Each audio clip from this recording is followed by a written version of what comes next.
We have to answer this question first. What is the Africa we want? So we say we want an Africa that is free of violent conflict and war. What leadership do you produce to get that result? We want an Africa that is free from poverty. What kind of leadership do you need to create to end that poverty? We want an Africa that is free of, that is driven by women's emancipation. Where is this leadership? How do you create it? We want an Africa that is free of corruption.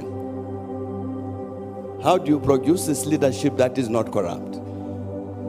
Now, these are the questions I took to answer, these practical things that President Kagame was talking about. And it's not an easy question to answer. But I think critically, and we were discussing this thing yesterday, critically, we need a critical self-assessment of ourselves as Africans. To say, as President Kagame was saying, we've been discussing this thing about the quality of leadership, challenges we face for a very long time. But when have we sat down to say, now let us assess, no, you Thabo Mbeki, were president of South Africa for so long. Let's assess your performance. Did you provide this kind of leadership that is suitable for this Africa that we want? Where did you go wrong?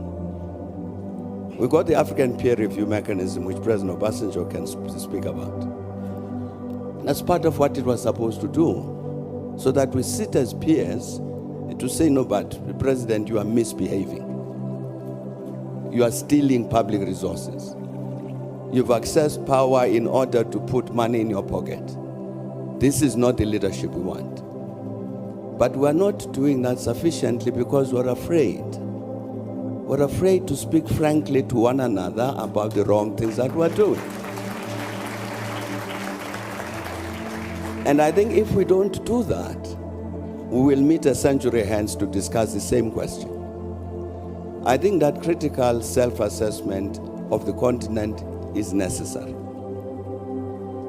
And I mean a real, critical, truthful self-assessment. That's critical, and I think that would be an important step forward in terms of producing this kind of leadership which Africa wants.